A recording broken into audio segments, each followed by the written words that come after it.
ओम शांति। आज सुनेंगे हम प्यारे बाबा की मुरली।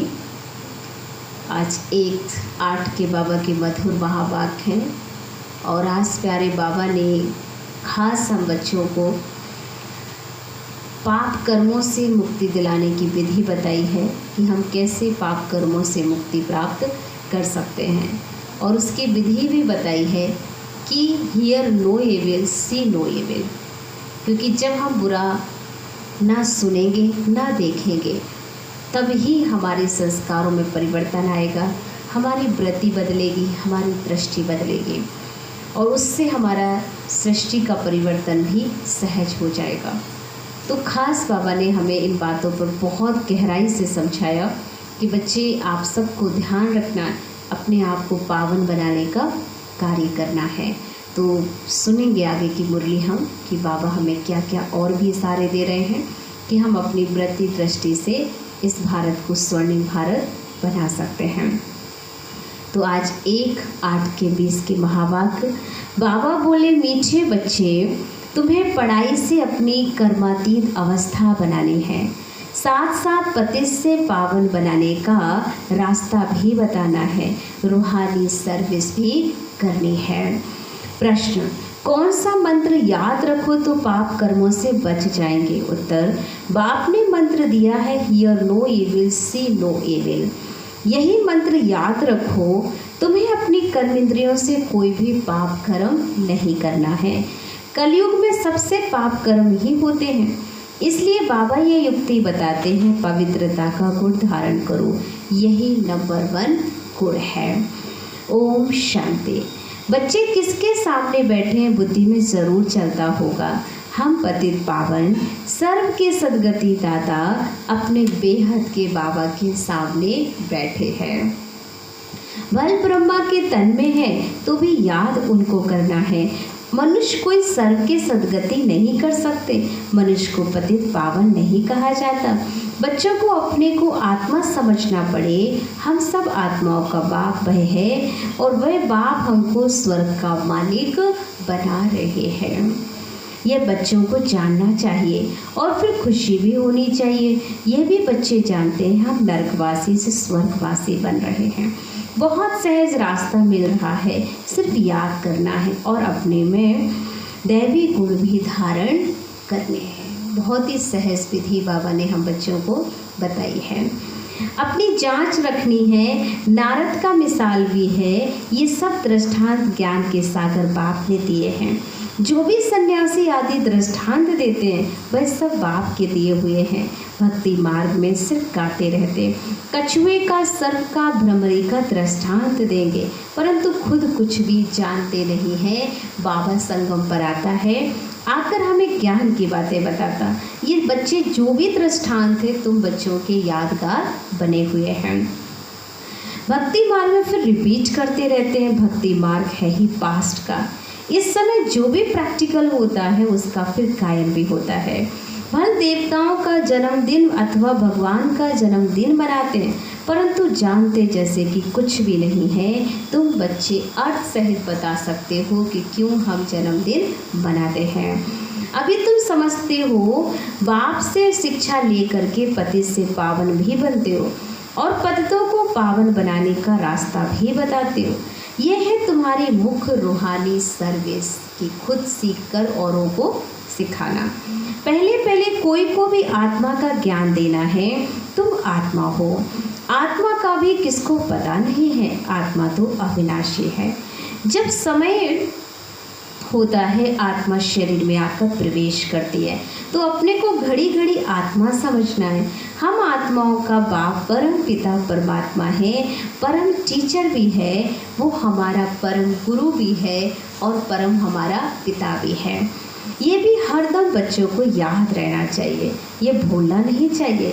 तुम जानते हो कि हम वापस जाना है, विनाश सामने खड़ा है। सतयुग में दैवी परिवार बहुत छोटा होता है और कलयुग में कितना बड़ा परिवार है।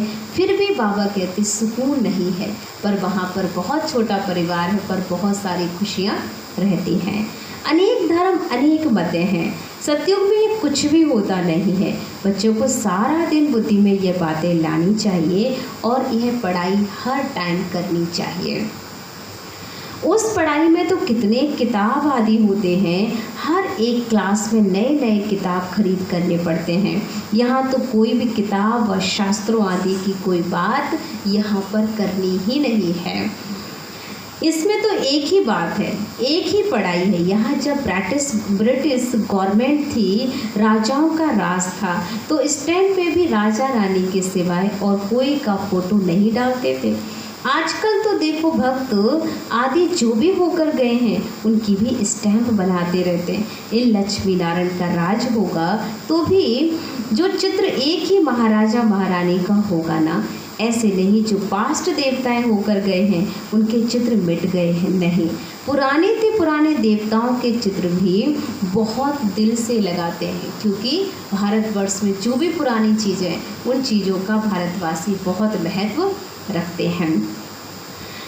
तो बाबा कहते क्योंकि शिव बाबा के बाद नेक्स्ट देवताएं हैं ना, ये सब बातें तुम बच्चे धारण कर औरों को बताते हो कि ये जो भी हम मूर्तियां देख रहे हैं ये हमारा ही यादगार बना हुआ है।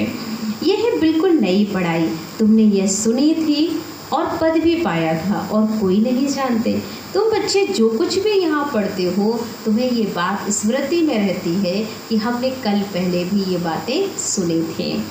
राजयोग परमपिता परमात्मा हमें सिखला रहे हैं।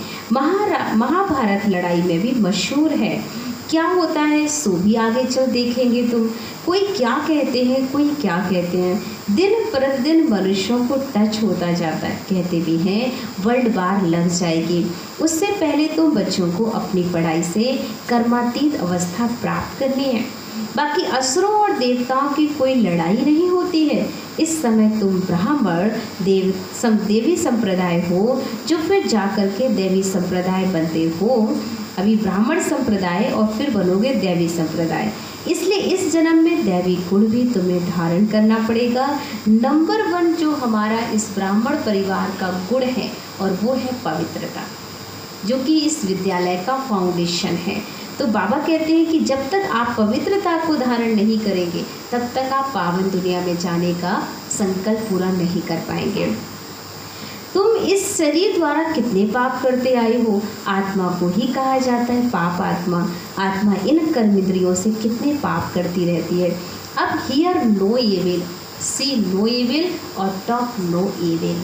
और बाबा ने 2 वर्ड और भी यूज़ किए हैं कि थिंक नो एविल और डू नो एविल। माने हमें ना बुरा करना है, हमें ना बुरा सोचना है, तब जाकर हम पाप कर्मों से मुक्ति प्राप्त कर सकेंगे। किसको कहा जाता है? आत्मा को कहा जाता है। कोई शरीर को नहीं कहा गया हियर नो इविल। ये सारी बातें कहीं ना कहीं आत्मा को ही कही जाती हैं कि हमें बुरा देखना नहीं है। आत्मा ही कानों से सुनती है। बाप ने तुम बच्चों को स्मृति दिलाई है। तुम अपने आदि सनातन देवी देवता धर्म वाले थे, चक्र खाकर आए, अब फिर तुमको वही बनना है। ये मीठी स्मृति आने से पवित्र बनने की हिम्मत आती है। तुम्हारी बुद्धि में है हमने कैसे 84 का पार्ट बजाया, पहले हम ये थे।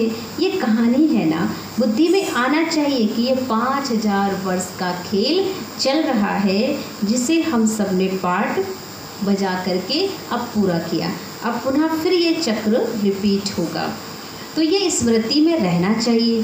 पर वर्ष हम बच्चे ये चक्र लगाते हैं। पहले हम सो देवता थे, फिर हम सो ब्राह्मण बने, फिर क्षत्रिय वैश्य शूद्र, अनेक प्रकार के चक्र लगाते गए। हम आत्मा मूल वतन की रहने वाली हैं।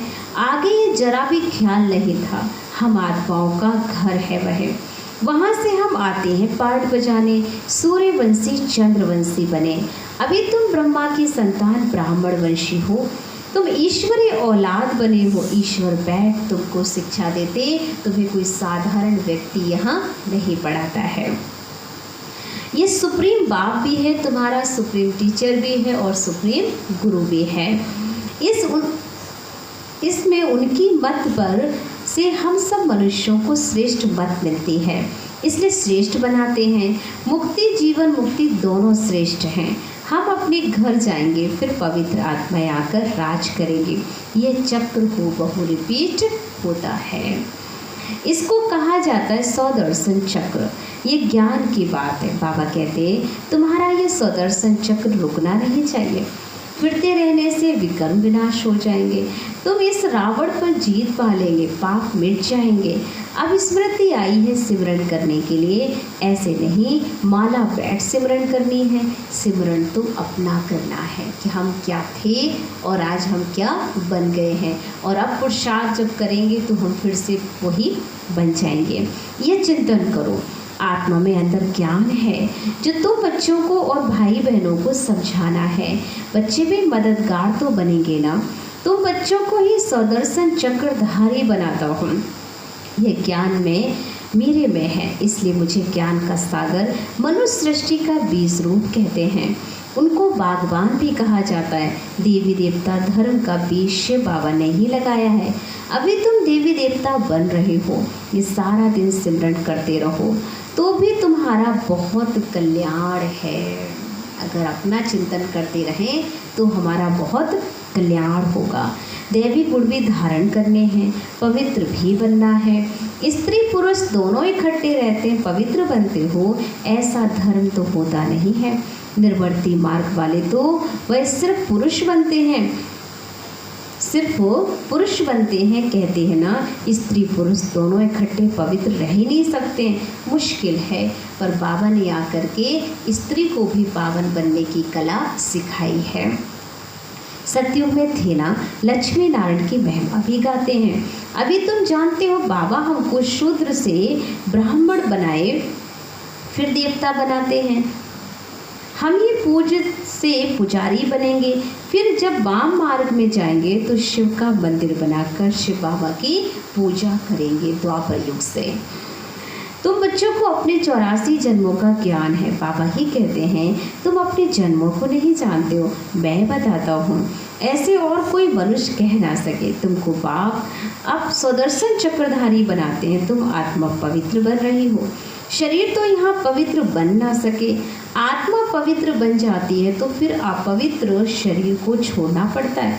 सब आत्माओं को पवित्र होकर जाना है। पवित्र दुनिया अब स्थापन हो रही है। बाकी सब स्वीट होम में चले जाएंगे। ये याद रखना चाहिए कि बाबा जो हमें सिखा रहा है ये घर चलने की विधि बता रहा है। बाप की याद के साथ साथ घर की भी याद जरूर आनी चाहिए, क्योंकि अब वापस घर जाना ना, इसलिए हर घड़ी बस एक ही चिंतन लगा दो, बस घर जाना है, घर जाना है, घर जाना है। घर में ही बाबा को याद करना है। भले यहाँ पर हो लेकिन बुद्धि अपने घर में ही लगी रहनी चाहिए। जैसे कि एक्टर एक्टिंग करने के लिए भले वो बाहर जाता है लेकिन वहाँ पर होते हुए भी उसे याद रहता है कि मुझे अपने घर जाना है, मेरा परिवार कहाँ है, वो कैसा होगा। उसके दिमाग में हर टाइम खाली होते ही अपना परिवार की स्मृति आती है। हम बच्चों को भी इसी प्रकार से अपने घर की स्मृति हर घड़ी बनी रहनी चाहिए। भले हम घर में कितनी भी एक्टिंग में हो लेकिन याद रखें अब घर जाना है। घर में ही बाबा को याद करना है।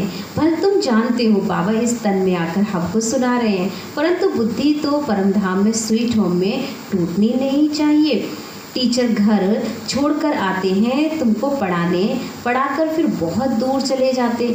सेकंड में कहाँ भी जा सकते हैं। आत्मा कितनी छोटी बिंदी है, वंडर खाना चाहिए। बाबा ने आत्मा का भी ज्ञान दिया है। यह भी तुम जानते हो स्वर्ग में कोई गंदी चीज होती नहीं है। किसी प्रकार की कोई भी दुखदायी चीज़ दर्द देने वाली नहीं होती जिसमें हाथ पांव अथवा कपड़े आदि मैले हों। देवताओं की कैसी सुंदर तो पहरवाइज होती है वहाँ की। कोई भी वहाँ पर ऐसे चलते फिरते कीचड़ या गंदगी, कोई प्रकार का जीव जंतु ऐसा नहीं होगा जो वहाँ पर दुख दे, गंदगी फैलाए। कितने फर्स्ट क्लास कपड़े होंगे, धोने की भी वहाँ दरकार नहीं पड़ेगी। अनेक प्रकार के कपड़े होंगे जो एक बार वस्त्र पहनेंगे उन्हें दोबारा पहनने की आवश्यकता नहीं पड़ेगी। उनको देखकर कितनी खुशी होनी चाहिए तुम्हें, आत्मा जानती है। भविष्य की जना हम यह बनेंगे, बस देखते रहना चाहिए। ये चित्र सबके पास होना चाहिए, इसमें बड़ी खुशी चाहिए। हमको बाबा यह बनाते हैं, ऐसे बाबा के हम बच्चे फिर रोते क्यों हैं? हमको कोई फिक्र थोड़ी ही होना चाहिए। देवताओं के मंदिर में जाकर महिमा गाते हैं, सर्वगुण संपन्न अच्युतम केशवम, अर्थात परमात्मा के इतने गुणगान गाते हैं कि भगवान से बड़ा संसार में कोई नहीं है। वही एक सत्ता है जो हमें संसार के दुखों से मुक्ति दिला सकती है। कितने नाम बोलते जाते हैं, ये सब शास्त्रों में लिखा हुआ है जो याद करते हैं। शास्त्रों में किसने लिखा कह देंगे, व्यास ने लिखा है, पर बाबा कहते हैं ये ज्ञान तो स्वयं भगवान ने आकर के दिया है, वो भी ब्रह्मा के तन में आकर दिया है। या कोई नए नए भी बनाते रहते हैं, ग्रंथ आदि बहुत छोटा हाथ में लिखा हुआ होता है। अभी तो कितनी बड़ा बड़ा बना दिया है, ज़रूर एडिशन किया होगा। अब गुरु नानक तो आते ही हैं धर्म की स्थापना करने, ज्ञान देने वाला तो एक ही है। क्राइस्ट भी आते सिर्फ धर्म की स्थापना करने के लिए। जब सब आ जाते हैं फिर तो वापिस सबको घर जाना ही है। घर बेचने वाला कौन है तो कहेंगे क्या क्राइस्ट है? नहीं ना, वहाँ तो क्राइस्ट को मानने वाला होगा तो वो सबसे ऊपर क्राइस्ट को ही रखेगा। गुरु नानक को मानने वाला होगा तो गुरु नानक को सबसे ऊपर समझेगा। लेकिन यहाँ तो बाबा कहते हैं सुप्रीम शिव बाबा से बढ़कर कोई दुनिया में हो नहीं सकता, क्योंकि ये सारे जितने भी धर्म स्थापक हैं ये कहीं ना कहीं उस सुप्रीम पावर से ही निकली हुई जड़ें हैं।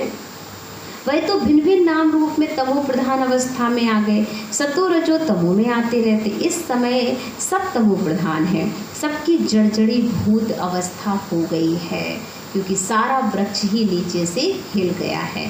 फाउंडेशन अर्थात जो देवी देवताएं थे वो भी कहीं ना कहीं अपने गुणों से नीचे आ गए हैं, और जिस कारण से देवी देवता धर्म की जो धर्म स्थापक हैं वो भी कहीं ना कहीं नीचे आ गए।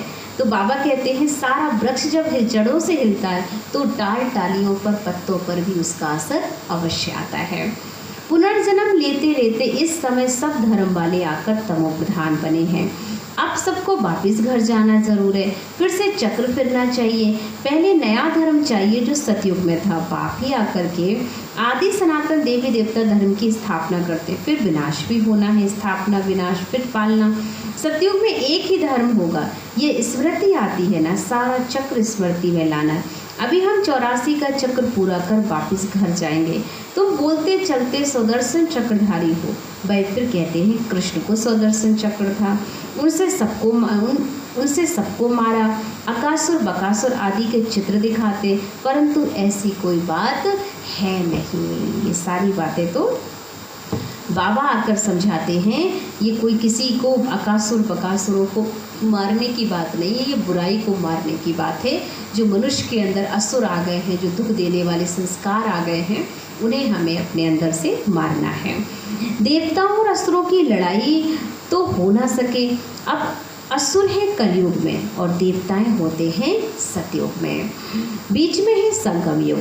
शास्त्र ही भक्ति मार्ग के हैं, ज्ञान का नाम निशान नहीं है। ज्ञान सागर एक बाबा है सबके लिए, सिवाय बाप के और कोई भी आत्मा पवित्र बन वापिस जा नहीं सकती है। माने सिवाय बाप के कोई भी आत्मा पवित्र बन वापिस नहीं जा सकती है। पाठ जरूर बजाना है। तो अब अपने 84 चक्र को भी याद करना है। हम अभी सतयुगी नए जन्म में जाते हैं, ऐसा जन्म फिर कभी नहीं मिलता। शिव बाबा, ब्रह्मा बाबा, लौकिक पारलौकिक, यह है अलौकिक बाबा। इस समय की ही बात है, इनको अलौकिक कहा जाता है। जब बाबा आता है तो आकर के हमें अलौकिक रास्ते बताता है। तुम बच्चे उस शिव बाबा को सिमरन करते रहो, ब्रह्मा को नहीं। बल ब्रह्मा के मंदिर में जाकर पूजा करते हैं, वह भी तब पूजते हैं जब सूक्ष्म बदन में संपूर्ण अव्यक्त मूर्त हैं। ये भी शरीरधारी पूजा के लायक नहीं है, यह तो मनुष्य है ना। मनुष्य की पूजा नहीं होती है। ब्रह्मा को दाढ़ी दिखाते हैं तो मालूम पड़े ये यहाँ का है। देवताओं को दाढ़ी होती नहीं है। ये सब बातें बच्चों को समझाती हैं। तुम्हारा नाम वाला इसलिए तुम्हारा मंदिर भी बना हुआ है। सोमनाथ का मंदिर कितना ऊंच से ऊंच है। सोम रस पिलाना फिर क्या हुआ, फिर यहाँ भी देलवाड़ा मंदिर देखो, मंदिर हूबहू यादगार बना हुआ है। नीचे तुम तपस्या कर रहे हो, ऊपर में स्वर्ग है। मनुष्य समझते स्वर्ग कहाँ ऊपर में है, मंदिर भी नीचे स्वर्ग में कैसे बनाए, तो ज़रूर छत में बना दिए हैं। बनाने वाले भी इन बातों को नहीं समझते। कहने का भावार्थ है, बाबा ने कहा जैसे हम देखते हैं भक्ति में कि जब हम देलवाड़ा मंदिर में जाते हैं तो वहाँ पर हमने देखा है कि ऊपर स्वर्ग बनाया हुआ है बहुत ही सुंदर, और नीचे तपस्वी 108 कमरे बने हुए हैं जो वहाँ पर तपस्या कर रहे हैं। तो बाबा कहते हैं ये सारा यादगार आप बच्चों का बना है, पर उन्हें ये मालूम नहीं है कि स्वर्ग कोई ऊपर नहीं, इसी धरा पर स्वर्ग बनेगा। पर उन्हें लगता है कि स्वर्ग कोई ऊपर होगा, इसलिए उन्होंने ऊपर मूर्तियाँ ऐसे ऐसे स्वर्ग की बना दी हैं। पर ये सारी बातें बाबा ने आकर हमें समझा दी हैं कि स्वर्ग भी इसी धरा पर बनेगा जिस धरा पर आज हम इसे नर्क के रूप में देखते हैं। तो हम सब अपने कर्मों से सच्चे संस्कार बनाएंगे तो ये संसार भी बहुत सुसंस्कारी बन जाएगा। तो बाबा ने कहा मंदिर हूबहू यादगार हुआ ना, नीचे दिए तपस्या कर रहे हैं, ऊपर में स्वर्ग है। मनुष्य समझते स्वर्ग कहाँ ऊपर में है। तो बाबा ने कहा ये तुम बच्चे देखते हो, बड़े बड़े करोड़पति हैं, उनको ये समझाना है। तुमको भी ज्ञान मिला है तो तुम बहुतों को दे सकते हो। जो हमें मिला है ये ज्ञान हमको सबको पहुंचाना है कि परमात्मा स्वयं आकर के सच्चा ज्ञान देकर हमारी आत्मा की ज्योति को जगाकर इस धरा को स्वर्ग बना रहे हैं। तो आप भी स्वर्ग में चलने के लायक बन सकते हैं। चलें बाबा आज फिर हम सबको याद प्यार दे रहे हैं। अच्छा, मीठे मीठे सिकील दे बच्चों प्रति माता पिता बाप दादा का याद प्यार और गुड मॉर्निंग। रूहानी बाप की रूहानी बच्चों को नमस्ते। हम रूहानी बच्चों की रूहानी बाप दादा को दिल व जान से सिक व प्रेम से याद प्यार और गुड मॉर्निंग। नमस्ते नमस्ते नमस्ते। शुक्रिया बाबा, शुक्रिया बाबा, शुक्रिया। मेरी ज़िंदगी को संवारने वाले बाबा तेरा लाख लाख शुक्रिया बाबा, शुक्रिया शुक्रिया। धारणा के लिए मुख्य सार फर्स्ट पॉइंट है, अंदर में आसुरीपने को समाप्त करने के लिए चलते फिरते सदर्शन चक्रधारी होकर रहना है। सारा चक्र स्मृति में लाना है कि हम कैसे ब्राह्मण सुदेवता क्षत्रिय वैश्य और शूद्र का पाठ बजाते बजाते फिर हम ब्राह्मण से देवता बनेंगे। तो ऐसे बाबा ने कहा ये चक्र आपके अंदर चलता ही रहना चाहिए। बाकी कोई चक्र ऐसा नहीं कि जो किसी का गला कट जाए। चक्र हमें अपने अभिमान का काटना है, अपने अंदर की कमजोरियों का काटना। सेकंड पॉइंट, बाप की याद के साथ साथ बुद्धि परमधाम घर में भी लगी रहे। बाबा ने जो स्मृतियाँ दिलाई हैं उनका स्मरण कर अपना कल्याण हमें करना है। सारी स्मृतियों को याद करो कि बाबा हमें क्या बनाने आया है, बाबा ने हमारे क्या क्या संस्कार बना के हमें भेजा था, फिर हम कैसे ऐसे बन गए। ये सारी स्मृतियाँ अगर हमारे अंदर चलती रहेंगी तो हमारे संस्कार स्वतः वही मर्ज हो जाएंगे जैसे हम थे। आज का वरदान है, संपूर्ण आहुति द्वारा परिवर्तन समारोह मनाने वाले दृढ़ संकल्पधारी भव। स्पष्टीकरण, जैसे कहावत है, धरत परिये धर्म ना छोड़िए। कुछ भी हो, हमें अपना गला भी कटना पड़े तो कट जाए, प्राण भी जाए तो चले जाएं, लेकिन हम अपने धर्म अर्थात अपने कर्म अपने पुरुषार्थ से कभी भी पीछे नहीं हट सकते। तो कोई भी सरकमस्टांस आ जाए, माया के महावीर रूप सामने आ जाए, लेकिन धारणाएं हमारी छूट नहीं सकते हैं। संकल्प द्वारा त्याग की हुई बेकार वस्तुएं संकल्प में भी स्वीकार न हो। सदा अपने श्रेष्ठ सम्मान, श्रेष्ठ स्मृति और श्रेष्ठ जीवन के समर्थी स्वरूप द्वारा श्रेष्ठ पाठधारी बन श्रेष्ठता का खेल करते रहो। कमजोरियों के सब खेल समाप्त हो जाएं। जब ऐसी संपूर्ण आहुति का संकल्प दृढ़ होगा तब परिवर्तन समारोह होगा। इस समारोह की डेट अब संगठित रूप में निश्चित करो। इस समारोह की कि हमें हर हालत में हर परिस्थिति पर विजयी बनना है। हमने अगर संकल्प ले लिया कि हमें बाबा के बताए रास्ते पे चलना है, तो चाहे कुछ भी हो, लेकिन हम इस संकल्प से कभी भी पीछे नहीं हटेंगे, तो नहीं हटेंगे। तो आपकी स्वतः ही सारी कमी कमजोरियां स्वतः समाप्त होंगी और हम संगठन का समारोह पुनः मना सकेंगे। आज का स्लोगन है, रियल डायमंड बनकर अपने वाइब्रेशन की चमक विश्व में फैलाओ। रियल डायमंड बनकर अपने वाइब्रेशन की चमक विश्व में फैलाओ। रियल डायमंड, ऐसा बाबा कहता है, डायमंड हीरा बन जाओ कि आपके अंदर के गुण, आपकी खूबसूरती, आपके अंदर का जो क्वालिटीज़ वो सारी निखर कर सामने आवे और ये डायमंड सारे विश्व को रोशन करे। तो ऐसा हमें अपने आप के संस्कारों को बनाना है जिसकी किरणें पूरे विश्व में फैल जाएं। तो आज का हमारा जो खास अभ्यास रहेगा कि विशेष, मैं दृढ़ संकल्पधारी आत्मा हूँ और मैं दृढ़ संकल्पधारी आत्मा हर हालत में अपने संस्कारों का परिवर्तन करूँगी। मुझे किसी भी परिस्थिति में अपनी धारणाओं से पीछे नहीं हटना है। तो मैं दृढ़ संकल्पधारी आत्मा हूँ। चलें अभी 3 मिनट हम इसी स्मृति में बाबा को याद करते हैं। ओम शांति।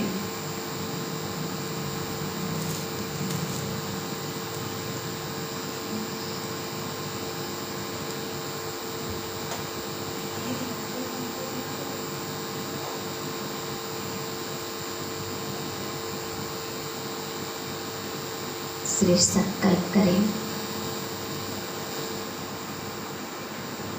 बाबा ने मुझ आत्मा को जो भी संकल्प दिए हैं,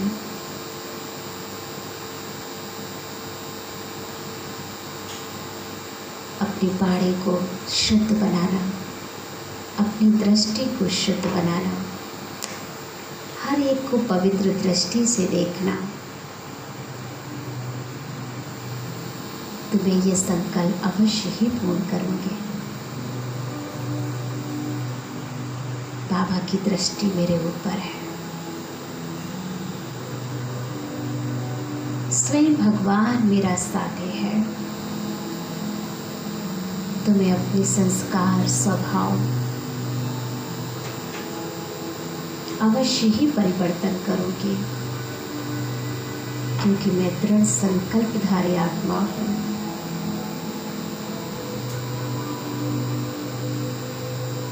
सफलता मेरा जन्म सिद्ध अधिकार है।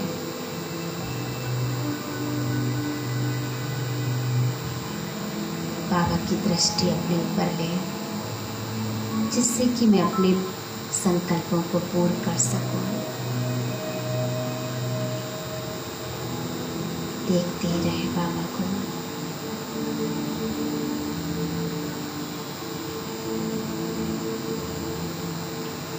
शुक्रिया बाबा, शुक्रिया।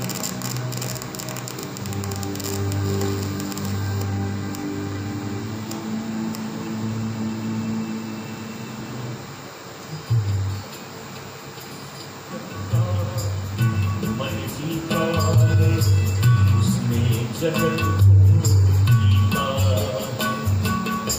कुरान का कहता ज्ञान यही, गाती यही तो गीता है। जिसने स्वयं का मन जीता है उसने जगत को जीता है। जिसने स्वयं का मन जीता है उसने जगत